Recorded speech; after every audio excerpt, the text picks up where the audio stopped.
Hello everyone, எல்லாம் எப்படி இருக்கீங்க? நம்ம வந்து டி அண்ட் எஃப் டாக் எலிமெண்ட் பார்த்துட்ருக்கோம். ஓகே, அதில் லாஸ்ட் கிளாஸ் என்ன பார்த்தோன்றதை ஒரு 5 நிமிஷம் ரிவைஸ் பண்ணிவிட்டு இன்றைக்கி டாபிக் ஸ்டாண்டர்ட் எலக்ட்ரோட் பொட்டென்ஷியல் பார்ப்போம். ஓகே, லாஸ்ட் கிளாஸில் சின்னதாக நம்ம ஒரு சின்ன டாபிக் பார்த்தோம், டெல்டா ஹெச்ஆர் அப்படின்ட்டு. ஓகே, ஸ்டாண்டர்ட் எலக்ட்ரோட் பொட்டென்ஷியல், அதாவது வேறு மாதிரி ஸ்டாண்டர்ட் ரிடக்ஷன் பொட்டென்ஷியல்ன்ற டேர்மில் பார்த்தோம். ஆக்சுவலாக இதுவும் ஒன்று தான். ஓகே, உங்கள் புக்கில் வந்து இது ரொம்ப சின்ன லைனாக கொடுத்துருக்காங்க. But competitive exam point of வியூவில் இந்த டாபிக் வந்து ரொம்ப இம்பார்ட்டன்ட். அதே மாதிரி சிபிஎஸ்சியும் கூட இம்பார்ட்டன்ட் தான். பட் உங்கள் புக்கில் வந்து இதை அந்த அளவுக்கு எக்ஸ்பிளைன் பண்ணி சொல்லலை.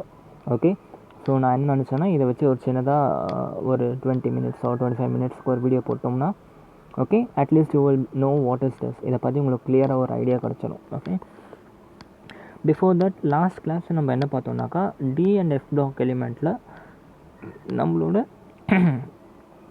அயனைசேஷன் ட்ரெண்ட் என்னன்னு பார்த்தோம் லாஸ்ட் கிளாஸில். கரெக்டாக, let me just zoom it out.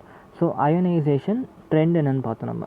Okay, அதில் என்ன சொன்னேன், அயனைசேஷன் ட்ரெண்ட் எப்படி இருக்கும்னா ionization energy will be inversely proportional to என்ன சொன்னேன், அட்டாமிக் ரேடியஸ் சொன்னேன். நம்ம அட்டாமிக் ரேடியஸ் பெருசாச்சுனாக்கா ionization energy will be lesser. அதுக்கு என்ன அர்த்தம், when ionization energy is lesser என்னால் வெளியே இருக்க எலக்ட்ரானை with a very little amount of energy என்னால் ரிமூவ் பண்ணிட முடியும். Okay, that is what it is meaning. Okay, ionization energy கம்மினா நீங்கள் ரொம்ப எஃபோர்ட் போட தேவையில்ல, கொஞ்சம் எனர்ஜி கொடுத்தே அந்த எலக்ட்ரானை வெளியே எடுத்துடலாம். ஓகே, ஸோ அதை பேஸ் பண்ணி பார்த்தோம். அப்போ நம்ம வந்து குரூப் நம்மளோட ஸ்கேண்டியம் சீரீஸில் வந்து ஃப்ரம் லெஃப்ட் டு ரைட் போனாக்கா ஆக்சுவலாக நம்ம அட்டாமிக் ரேடியஸ் எப்படி இருக்கும், it will be varying like this. கரெக்டாக, நம்ம கிராஃப் நேற்று பார்த்தோம், இந்த மாதிரி வேரியேஷன் இருக்கும். ஸோ அப்போ இதுக்கேற்ற மாதிரி நமக்கு வந்து அயனைசேஷன் எனர்ஜியோட கிராஃப் வந்து இப்படி வரும், அப்படியே ஆப்போசிட்டில். ஓகே, ஸோ அது பார்த்தோம். அதுக்கு அடுத்து வந்து நிறைய எக்ஸப்ஷனல் இருந்துச்சு. கரெக்ட், என்னென்ன எக்ஸப்ஷனல் பார்த்தோம். இதை சில டைம் வந்து அயனைசேஷன் எனர்ஜி வந்து எப்படி சொல்கிறது, ரொம்ப அதிகமாகிடுது. லைக் ஃபார் எக்ஸாம்பிள் எடுத்தோம்னு வச்சுக்கோங்களேன், மேங்கனீஸ் எடுத்தோம். ஓகே, மேங்கனீஸ்க்கு வந்து ஆக்சுவலாக பார்த்தோம்னா ionisation energy should be increasing as compared to what, நம்மளோட இந்த சீரீஸ் படி அட்டாமிக் ரேடியஸோட சீரீஸ் படி பார்த்தோம்னா மேங்கனீஸோட சைஸ் வந்து ஆஸ் கம்பேர்ட் டு ஸ்கேண்டியம் கம்மி. ஓகே, அப்போ அதுக்கு ionisation energy should be somewhat higher. Okay, but ப்ராக்டிக்கலாக எப்படி இருக்கும்னா சம்வாட் ஹையராக இருக்கிறத விட 100 மடங்கு அதிகமாக இருக்கும். ஓகே, கிராஃப் வரைஞ்சோம்னு வச்சுக்கோங்க, இப்படி போகிறதோடு இப்படி டக்குன்னு ஒரு வேரியேஷன் வரும். அதுக்கப்புறமா it will go decreasing or increasing according to the radius. So இந்த வேரியேஷனுக்கான என்ன ரீசன்னு பார்த்தோம். Okay, that is because of its electronic configuration. Because மேங்கனீஸோட எலக்ட்ரானிக் கன்ஃபிகரேஷன் வரைஞ்சோம்னா it will be like this. கரெக்டாக, இதில் வந்து எஸ் ஆர்பிட்டலும் fully filled, D orbital is completely half filled. So இது வந்து ஒரு கம்ப்ளீட்டான ஸ்டேபிள் எலிமெண்ட். கரெக்டாக, கம்ப்ளீட்லி ஸ்டேபிள் எலிமெண்ட்.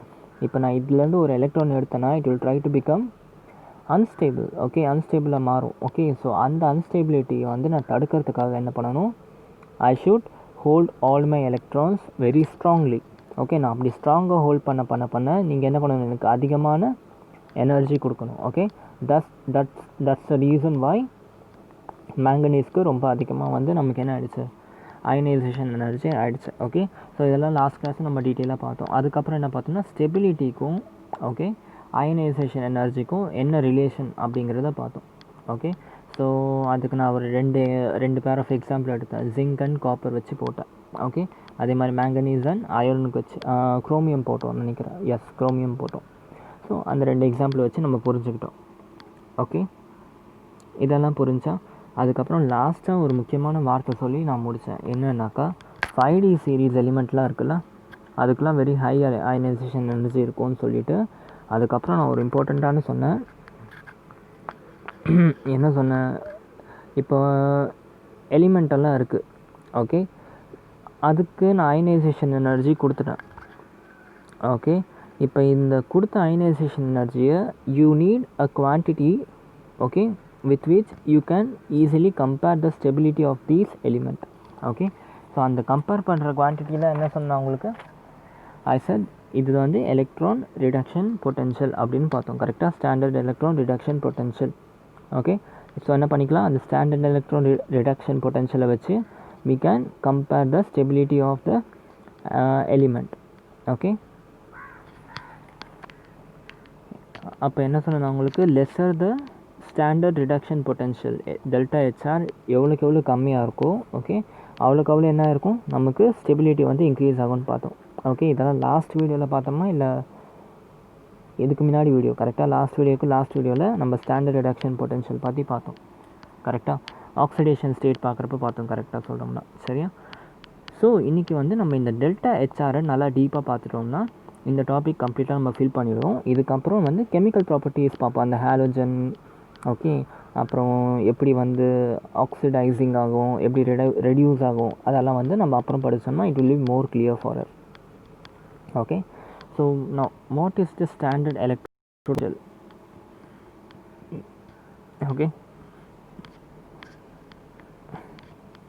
ஆக்சுவலாக ஸ்டாண்டர்ட் ரிடக்ஷன் பொட்டன்ஷியலை தான் we call it as standard electrode potential. Okay, அதோட நோட்டேஷன் என்னன்னாக்கா டெல்டா ஆர் இன்ட்டு ஹெச்ன்னு சொல்லுவோம், இல்லாட்டி டெல்டா ஹெச் ஆர்னு கூட நீங்கள் போட்டுக்கலாம், தப்பு இல்லை.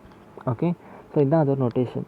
ஆக்சுவலாக இது என்னன்னாக்கா எனி கம்பவுண்ட், ஓகே நல்லா கவனிங்க, இது compound, any compound of transition elements stability depend on ionisation energy. இதே புரிஞ்சா உங்களுக்கு? இது நமக்கு தெரிஞ்ச விஷயம். ஆக்சுவலாக என்னன்னாக்கா டிரான்சிஷன் எலிமெண்ட்டில் இருக்க கம்பவுண்ட் இருக்குல்ல, டிரான்சிஷன் எலிமெண்ட்டில் இருக்க கம்பவுண்ட், இது ரெண்டு எலிமெண்ட்ஸ் சேர்ந்துச்சுன்னா we will get a compound. Okay, for example இது ரெண்டும் சேர்ந்து ஒரு கம்பவுண்ட் ஃபார்ம் பண்ணிடுச்சு. இந்த கம்பவுண்டோட stability okay this compound stability depend on its ionization energy. நல்லா புரிஞ்சுக்கோங்க. டிரான்சிஷன் எலிமெண்ட்டில் we have a lot of elements, right? இந்த எலிமெண்ட்ஸ்லாம் சேர்ந்து what will you get, you will get a compound. Okay, இந்த கம்பவுண்டோட ஸ்டெபிலிட்டி இங்கே கண்டுபிடிக்கணும்னாக்கா you should know the ionization energy. Okay, once you know the ionization energy நீங்கள் என்ன பண்ணிடலாம், stability is inversely proportional to ionization energy. அதாவது எவ்வளோக்கு எவ்வளோ உங்களுக்கு அதிகமான எனர்ஜி தேவைப்படுதோ அவ்வளோக்கு எவ்வளோ அந்த கம்பவுண்ட் வந்து கம்மி ஸ்டேபிளாக இருக்கும். Higher the ionization energy lower is the stability.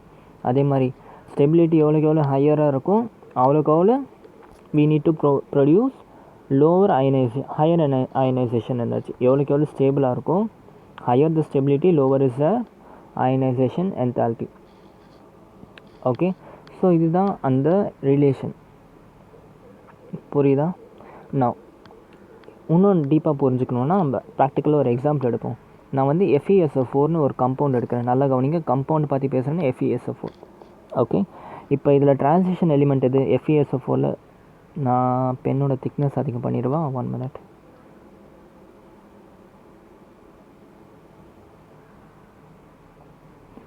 One two three come on இன்னும் ஒன்று.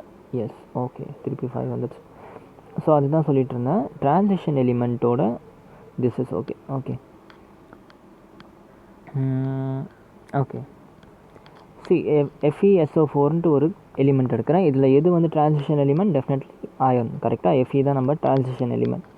இப்போ FeSO4 நான் ஃபார்ம் பண்ணணும்னா நான் என்ன பண்ணணும், அயர்னு நான் என்ன சொல்லியிருக்கேன், டிரான்சிஷன் எலிமெண்ட்டோட காமன் ஆக்சிடேஷன் ஸ்டேட்டுன்னு +2.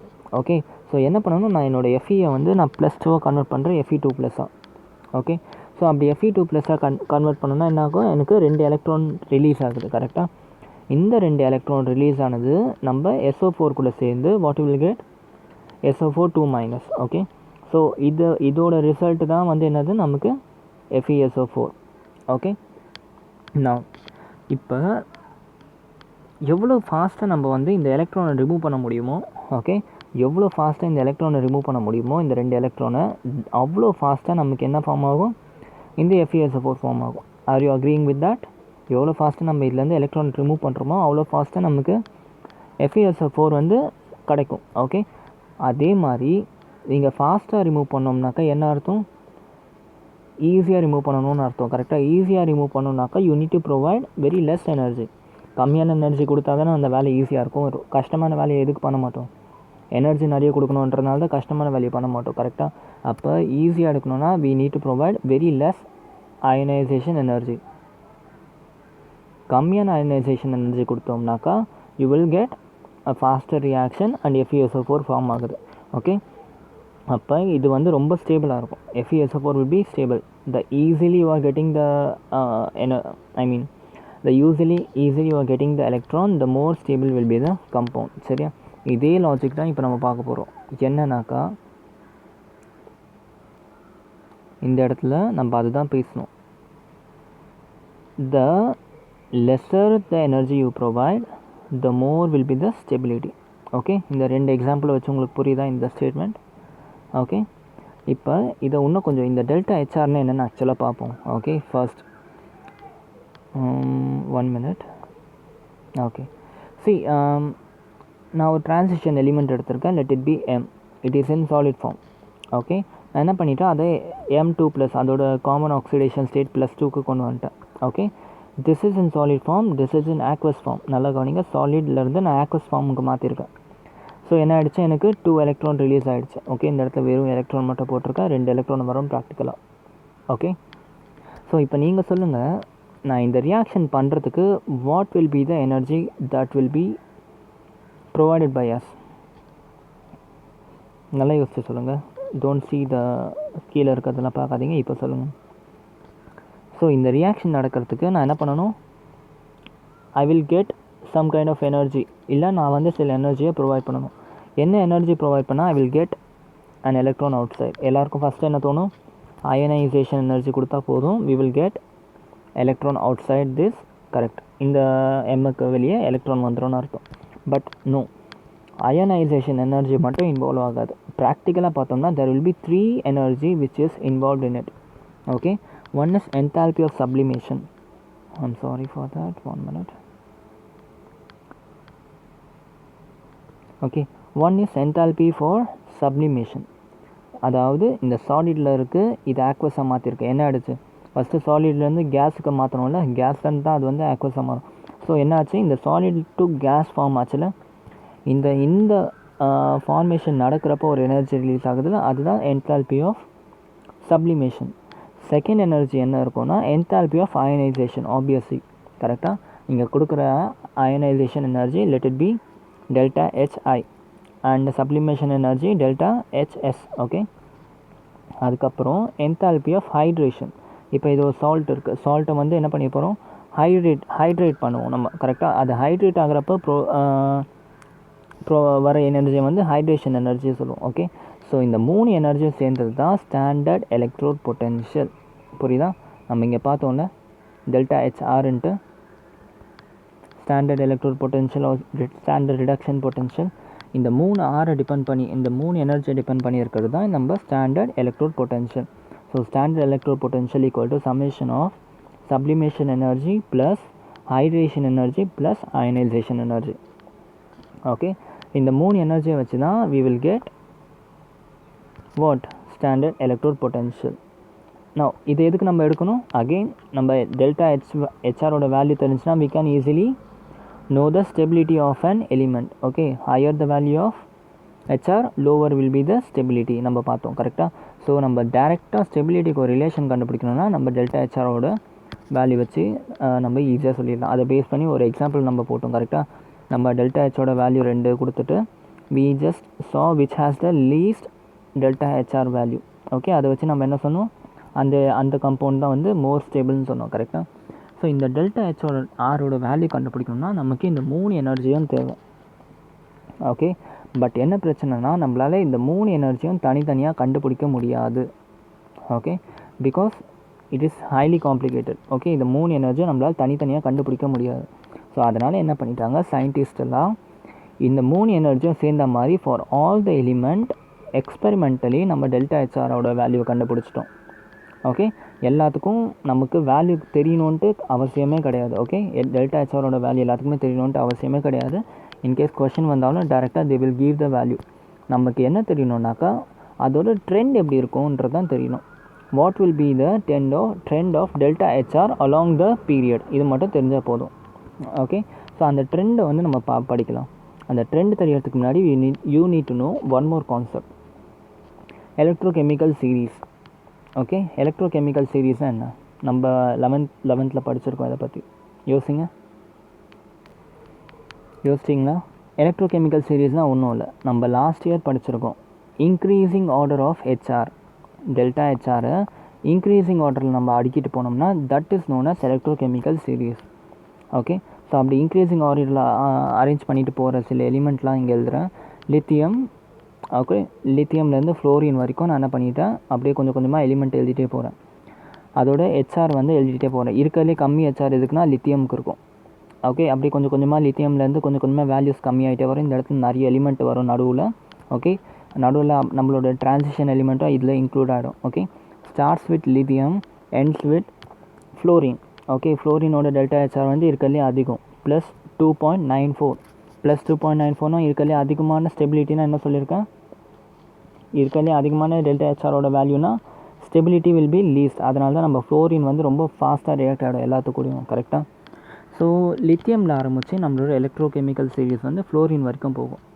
ஓகே, ஸோ அதோட ஹெச்ஆர் வேல்யூ வச்சு நம்ம இதை அடுக்கி வச்சுருக்கோம். ஹெச்ஆர் வேல்யூ வந்து லீஸ்ட் பார்த்தோம்னா இது ஆக்சுவலாக எக்ஸாக்டாக தெரியணுன்ட்டு அவசியம் இல்லை, நானும் எக்ஸாக்டாக போடலை, சும்மா குத்து மதிப்பாக தான் போட்டிருக்கேன். டெல்டா ஹெச்ஆரோட value for lithium will be -3.74 and for hydrogen it will be 0 volt and HR for fluorine will be +2.94. Okay, இப்போ இதோட ட்ரெண்டு நம்ம பார்க்கணும். நம்மளோட பீரியாடிக் டேபிளில், அதாவது நம்மளோட ஸ்காண்டியம் அந்த சீரீஸில் இந்த ஹெச்ஆரோட ட்ரெண்ட் எப்படி இருக்கும்ன்ற மாதிரி நமக்கு தெரிஞ்சால் போதும். ஓகே, அதுக்கு முன்னாடி ஜஸ்ட் ஃபீல் பண்ணுங்கள், ஃபஸ்ட்டு இந்த ஹெச்ஆர் எங்கேருந்து வந்திருக்கும். எலக்ட்ரோகெமிக்கல் எக்ஸ்பெரிமெண்ட் நம்ம லாஸ்ட் இயர் பார்த்தோம்ல, இந்த இடத்துல எலக்ட்ரோடு வச்சுருப்போம், இந்த இடத்துல ZnSO4 வச்சுருப்போம், இந்த இடத்துல Z வச்சுருப்போம். இது வந்து +2 ஸ்டேஜுக்கு வந்து அயனைஸ் ஆகும், கூட இந்த இடத்துல எனர்ஜி கனெக்ட் பண்ணியிருப்போம். இதுலேருந்து வர ரீடிங் தான் நம்ம வந்து delta HR. Okay, now what does this negative mean? நல்லா கவனிங்க. இப்போ இந்த ஒரு அடுத்த 5 மினிட்ஸ் மட்டும் ரொம்ப இம்பார்ட்டன்ட், கொஞ்சம் நல்லா கவனிங்க. What does this negative sign implement? ஜென்ரலாக சொல்லணும்னா negative sign implement more stable compound. நமக்கு இது வரைக்கும் அதான் தெரியும். Stability is inversely proportional to delta ஹெச்ஆர்னு இது வரைக்கும் பார்த்துட்ருக்கோம். மைனஸில் இருந்துச்சுனாக்கா stability will be lower the HR, higher will be stability அதிகம். பட் ஏன் ஸ்டேபிள் ஆகுதுன்னு கவனிங்க. ஆக்சுவலாக என்ன நடக்குதுனாக்கா, எப்போல்லாம் வந்து கம்பவுண்ட் நெகட்டிவில் இருக்கும், ஓகே, சிக்னிஃபிகன்ஸ் இப்போ நான் சொல்கிறது. வாட் டஸ் நெகட்டிவ் ஹெச்ஆர் மீன் அப்படின்னா என்னென்னா, அது ஒரு ஹைலி ஈஸிலி ஆக்சிடைஸ்ட், அப்படி சொல்ல வேணாம், ஹைலி ரெடியூசிங் ஏஜென்ட். ஓகே, என்னென்னு பார்ப்போம். நெகட்டிவில் இருந்துச்சுனாக்கா டெல்டா ஹெச்ஆரோட value it will be easily donating electron. நல்லா கவனிங்க. whenever our HR value is negative, they can easily donate electron. எலக்ட்ரானோட சைன் என்ன, நெகட்டிவ். ஹெச்ஆரோட சைன் என்ன, நெகட்டிவ். ஸோ நெகட்டிவ் இருந்துச்சுன்னா எலக்ட்ரானை டொனேட் பண்ணணும் அப்படின்னு ஞாபகம் வச்சுக்கோங்க. இப்போ ஒரு எலிமெண்ட், இந்த எலிமெண்ட் எலக்ட்ரானை டொனேட் பண்ணிதுன்னா இது என்னவாயிடுது, இன்க்ரீஸ் ஆகுதா, ரெடியூஸ் ஆகுதா? ரெடியூஸ் ஆகுது. கரெக்டாக? So they are very good reducing agent. புரியுதா? The higher they donate the electron, the more will be they reducing in their volume. Correct?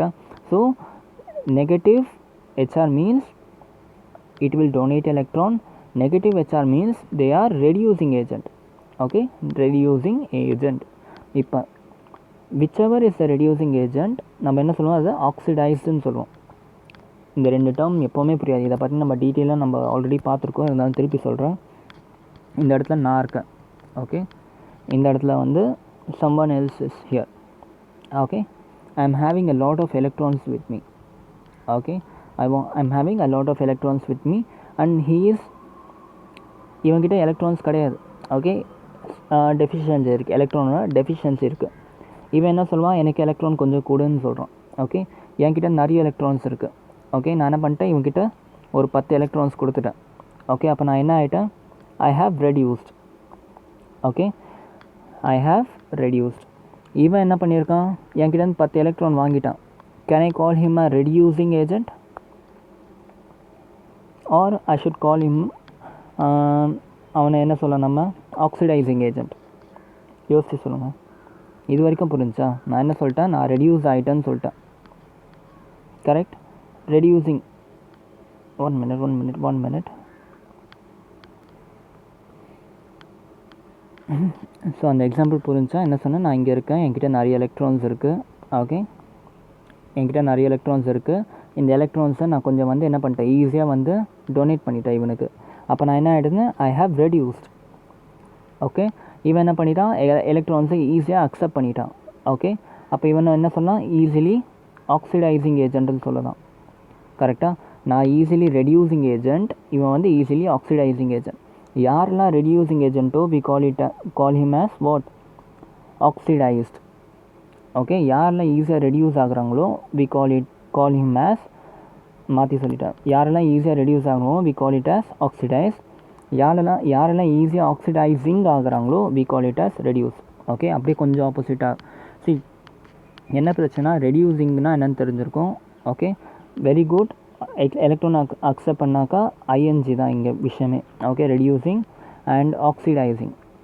Okay, ரெடியூசிங்னா என்ன, எலக்ட்ரான்ஸை விட்டு கொடுத்துட்டேன். ஆக்சிடைசிங்னா என்ன, எலக்ட்ரானை வாங்கிட்டேன். இது வரைக்கும் கிளியராக இருக்கா? இப்போ நான் எலக்ட்ரானை விட்டு கொடுத்துருக்கேன்னா எனக்கு இன்னொரு பேரும் இருக்குது. என்னென்னா, I am known as oxidised. Okay, and he is known as reduce. புரியுதா? அவ்வளோதான். அப்படியே கொஞ்சம் இதுக்கும் ஆப்போசிட்டாக இருக்கும் நேம். ஓகே, ஸோ என்னென்னா இதுதான் வித்தியாசம். இது கொஞ்சம் புரியாது. Okay, so higher the value of electronegativity. Okay, I'm sorry, higher the value of delta HR. இங்கே பாருங்கள், higher the value of delta HR the more will be the electrons acceptor. ஈஸியாக electron வந்து அக்செப்ட் பண்ணிக்கும். ஈஸியாக electron accept பண்ணுறேன்னா என்ன அர்த்தம், he is a very good oxidizing agent. Electron accept பண்ணால் we call it as oxidizing agent. Okay, also we can tell him as a reduced element. Okay, reduced element. புரியுதா? Clear? Now இந்த example புரிஞ்சுங்களா? கிளியரா? இப்போ நம்மளோட D orbital இப்போ கொஞ்சம் கொஞ்சமாக ட்ரெண்ட் பார்ப்போம். நம்ம டி ஆர்பிட்டல், அதாவது நம்ம 3D சீரீஸ் எடுத்தோம்னு வச்சுக்கோங்களேன். அதில் all the element have delta HR வந்து negative. All the element have a negative delta H value. புரியுதா? In a 3D element all the element have delta H R negative. Okay, so அப்போ நம்ம என்ன சொல்லலாம், all the element of 3D series are very good reducing agent because they are releasing electron. Okay, or we can also say they are very good donor. Correct, very good donor. Or we can also say inge reducing irundhuchana அப்படியே அதுக்கு ஆப்போசிட்டா oxidized வரும். they are oxidized. புரியுதா? they are oxidized. புரியுதா? clear? all இதுதான் இவ்வளோ நேரம் பார்த்தது புரியலனாலும் அட்லீஸ்ட் இது உங்களுக்கு தெரிஞ்சிருக்கணும். Okay, all the 3D element have negative delta H value, so they are good reducing agent, so they are also known as oxidized. Okay, now இதில் ஒரு சின்ன எக்ஸப்ஷன் இருக்குது. ஓகே, எக்ஸப்ஷன் என்னென்னா copper. Okay, copper is belonging to 3D series. கரெக்டாக, but காப்பரோட delta ஹெச்ஆரோட value. Okay, நான் அடுத்த வாட்டிலேருந்து red use பண்ண மாட்டேன். ஓகே, ரெட் யூஸ் பண்ணால் ரொம்ப டல்லாக ஆகிடுது. அடுத்த வாட்டிலேருந்து I will use black pen. இந்த வாட்டி அட்ஜஸ்ட் பண்ணிக்கோங்க. எக்ஸப்ஷன் என்னன்னா காப்பர். காப்பருக்கு வந்து டெல்டா ஹெச்ஆரோட வேல்யூ வந்து ப்ளஸ் 0.34 இருக்கும் வோல்ட். ஓகே, பட் மீதி எல்லா எலிமெண்ட்டுக்கும் நெகட்டிவ், பட் காப்பருக்கு மட்டும் ப்ளஸ் 3 சம்திங் வரும். ஓகே, அது எதனாலனாக்கா, ரொம்ப சிம்பிள். காப்பர் வந்து நமக்கு இப்போ இந்த ஈக்குவேஷனில் நெகட்டிவ் வேல்யூ வரணும்னு என்ன அர்த்தம், இது வந்து மூணுமே வந்து பேலன்ஸ் ஆகிட்டு அடிஷன் பண்ணுறப்போ நெகட்டிவ் வரணும். கரெக்டாக, என்ன பிரச்சனைனா இது ரெண்டுமே இருக்குல்ல, இது ரெண்டுக்கும் சம் பண்ணால் for example I am getting +2ன்னு வச்சுக்கோங்களேன். ஓகே, இது எல்லாமே எனர்ஜியில் கண்டிப்பாக இது எல்லாமே மைனஸில் இருக்கும். ஓகே, மைனஸில் இருக்குது. பட் அயனைசேஷன் எனர்ஜி மட்டும் என்ன ஆகிடும்னா ரொம்ப ரொம்ப ரொம்ப ரொம்ப ஒன்று கம்மியாயிடும். ஓகே, கம்மியாயிடுச்சுன்னா ஃபார் எக்ஸாம்பிள் -1 இருக்கும். அப்போ நமக்கு ஃபைனல் ரிசல்ட் என்ன வரும், minus into what, minus into minus it will become plus. Okay, அப்போ நெகட்டிவ் வருது. ஓகே, இதுவும் வந்து பாசிபிள். அப்போ என்ன ஆகிடுதுன்னா நம்ம காப்பருக்கு இந்த ரெண்டும் சேர்ந்து you will get a positive value. கரெக்டாக, பட் இந்த அயனைசேஷன் எனர்ஜி இருக்குல்ல, it will become highly negative value. அப்போ என்ன ஆகும், சின்ன பாசிட்டிவ் +2வும் -3யும் சேர்ந்தால் என்ன கிடைக்குது, you will get again -3. Okay, அப்போ வேறு கேஸ் எடுத்துக்கோங்க. இந்த இடத்துல -2. ஓகே, இந்த இடத்துல வந்து +1. இப்போ என்ன கிடைக்குது, அகெயின் -1 கிடைக்குது. இதுவும் வந்து என்னது, நெகட்டிவ். அப்போ மீதி இருக்க எலிமெண்ட்லாம் இந்த கேட்டகரியில் வருது. இப்போ ஃபார் எக்ஸாம்பிள் நான் என்ன பண்ணிட்டேன், இந்த இடத்துல வந்து +5 எடுத்துட்டேன். இந்த இடத்துல வந்து என்ன பண்ணிட்டேன், -2 எடுத்துட்டேன். அப்போ என்ன ஆகுது, யூ வில் கெட் +3. ஓகே, இந்த கண்டிஷன் தான் காப்பருக்கு. ஓகே, காப்பரை பொறுத்த வரைக்கும் என்ன ஆகுதுன்னா, இந்த 3 எனர்ஜியில் ஓகே அயனைசேஷன் எனர்ஜி வந்து ரொம்ப அதிகமாக இருக்கும் for copper as compared to these 2 element. Okay, அவ்வளோ அதிகமாக இருக்கனால என்ன ஆகிடுச்சுன்னா நமக்கு ரிசல்டன்ட் வந்து பாசிட்டிவில் வந்துடுது. நம்ம டெல்டா ஹெச்சோட வேல்யூ வந்து பாசிட்டிவாக வந்துடுது. ஸோ இவ்வளோ டீப்பாக தெரியணுன்ட்டு அவசியமே இல்லை. உங்களுக்கு just you need to no all the element have negative accept copper. Exception மட்டும் ஞாபகம் வச்சுக்கோங்க, காப்பர். ஓகே, அது எதனாலன்னு கேட்டாக்கா இந்த delta HR equal to summation போட்டுட்டு நீங்கள் அதுக்கு எக்ஸ்ப்ளனேஷன் கொடுக்கலாம். ஓகே, இப்போ அடுத்த இன்னொரு எக்ஸப்ஷன் இருக்குது. ஓகே, என்னன்னாக்கா ஆக்சுவலாக நம்ம என்ன நடக்கணுன்னாக்கா ஸ்கேண்டியம்லேருந்து ஜிங்க் நம்ம போகிறப்ப நம்ம டெல்டா ஹெச்ஆரோட வேல்யூ வந்து லெஸ் நெகட்டிவாக மாறணும். ஓகே, ஸ்கேண்டியம் டு ஜிங்க் போகிறப்ப ஃபார் எக்ஸாம்பிள் இந்த இடத்துல -3 வோல்ட் இருக்குன்னா இந்த இடத்துல வந்து -0.2 வோல்ட்டாக இருக்கணும், -0.1 வோல்ட்டாக இருக்கணும். ஸோ இந்த மாதிரி லெஸ்ஸர் நெகட்டிவாக மாறிக்கிட்டே போகணும் actually from scandium to zinc. But என்ன ப்ராக்டிக்கலாக ஆகுதுன்னாக்கா நம்மளோட manganese, nickel and zinc. Okay, manganese, nickel and zinc. Okay, nickel middle வரும், manganese, nickel and zinc. Okay, இது எல்லாத்துக்கும் +2 ஆக்சிடேஷன் ஸ்டேட்டில் இருக்கும்போது என்ன ஆயிடுச்சுனாக்கா வெரி ஹை எலக்ட்ரோநெகட்டிவ் சொல்கிறேன், வெரி ஹை நெகட்டிவாக வந்துடுது. நம்ம டெல்டா ஹெச்ஆரோட வேல்யூ வெரி ஹை நெகட்டிவாக வந்துடுது. ஸ்கேண்டியம்லேருந்து அப்படியே குறைஞ்சிக்கிட்டே வருது. ஓகே, குறைஞ்சிக்கிட்டே வருது. பட் மேங்கனீஸ், ஜிங்க், நிக்கல் வரப்போ மட்டும் டெல்டா ஹெச்ஆரோட வேல்யூ வந்து மோர் நெகட்டிவ் ஆகுது instead of getting less and negative. அது எதனால் அப்படின்னாக்கா ஒரே ஒரு ரீசன் தான். மேங்கனீஸ்க்கும் ஜிங்க்குக்கும் எலக்ட்ரானிக் கன்ஃபிகரேஷன் தெரியும். 2s கம்ப்ளீட்டாக ஃபில் ஆகிட்டு என்ன இருக்கும் உங்களுக்கு 3Dயும் கம்ப்ளீட்லி ஃபில்டாக இருக்கும். கரெக்டாக? அப்போ நான் 2sலேருந்து 2 எலக்ட்ரான் எடுத்துட்டாக்கா d orbital is completely filled. கரெக்டாக? நான் என்ன சொல்லியிருக்கேன், எப்போலாம் டி ஆர்பிட்டல் ஃபில் ஆகுதோ அந்த இடத்துலேருந்து நமக்கு என்ன ஆகணும், அதிகமான எனர்ஜி கொடுக்கணுமா? ஓகே, அதிகமான எனர்ஜி கொடுத்தா தான் அந்த ஸ்டேபிளாக இருக்க எலிமெண்ட் வந்து அன்ஸ்டேபிளாக மாற்ற முடியும். ஓகே, ஸோ அப்போ என்ன ஆகிடுச்சு, நேச்சுரலாக நான் சொன்ன மாதிரி இந்த டெல்டா ஐ இருக்குல்ல, இதோட வேல்யூ வந்து ஹைலி நெகட்டிவாக இருக்குது. அயனைசேஷன் எனர்ஜி ரொம்ப ரொம்ப ரொம்ப அதிகமாகிடுது as compared to these 2 energy. அப்போ இது மோர் நெகட்டிவாக இருக்கனால ரிசல்டன் என்ன ஆகிடுச்சு, ரொம்ப ரொம்ப ஹை நெகட்டிவ் வேல்யூ வந்துடுது. Okay, that is the reason for copper and zinc. ஜிங்க்குக்கும் அதே ரீசன் தான். அதோட 3D10 வந்து ஆல்ரெடி ஸ்டேபிள். ஸோ ஸ்டேபிள்லேருந்து எலக்ட்ரான் இருக்கிறது இட் இஸ் நாட் ஈஸி. கரெக்டாக? பட் நிக்கலுக்கு வந்து எலக்ட்ரானிக் கன்ஃபிகரேஷன் அதோட ரீசன் கிடையாது. நிக்கலுக்கு என்ன ரீசன்னாக்கா it has high hydration energy. Okay, நம்ம நிக்கலுக்கு வந்து ஹை ஹைட்ரேஷன் எனர்ஜி இருக்கும். ஓகே, நிக்கலுக்கு வந்து இந்த இடத்துல இருக்குல்ல சமேஷன் போட்டோம்ல, இந்த இடத்துல நிக்கலுக்கு வந்து இந்த எனர்ஜி வந்து ரொம்ப ரொம்ப ரொம்ப ரொம்ப அதிகமாக இருக்கும் as compared to these 2 element, these 2 energy. So அதனால் என்ன ஆகிடுச்சு, நமக்கு வந்து ஹைலி எலக்ட்ரோநெகட்டிவ் ஹெச்ஆர் கிடைக்குது. எலக்ட்ரோநெகட்டிவில் ஹைலி நெகட்டிவ் ஹெச்ஆர் வேல்யூ கிடைக்குது. ஓகே, இன்னைக்கு கிளாஸ் புரிஞ்சா? கடைசியாக பார்த்து இந்த 2 ட்ரெண்ட் இஸ் வெரி இம்பார்ட்டன்ட். இதெல்லாம் நம்ம வந்து பேசிக்ஸ். ஓகே, புரியலன்னா இன்னொரு வாட்டி பாருங்கள். கண்டிப்பாக இந்த லெசன் கொஞ்சம் ட்ரையாக தான் இருக்கும். ஓகே, டெஃபினெட்லி இந்த லெசன் கொஞ்சம் ட்ரையாக தான் இருக்கும். நோ அதர் கோ, கொஞ்சம் பொறுமையாக தான் படித்தாகணும். சரியா? கம்ப்ளீட்லி தியரியாக இருக்கனால it is going to be a bit try. Okay, கொஞ்சம் பொறுமையாக படிங்க. புரிகிற வரைக்கும் வீடியோ பாருங்கள். இன்கேஸ் இதெல்லாம் பார்த்து உங்களுக்கு ஏதாவது டவுட் இருந்துச்சுன்னா you can ask me in comment. Definitely I will reply your queries. Okay, இன்றைக்கி இதோட முடிச்சுக்கலாம். நாளைக்கு கெமிக்கல் ப்ராப்பர்ட்டிஸ் ஆரம்பிக்கலாம். Okay, thank you so much.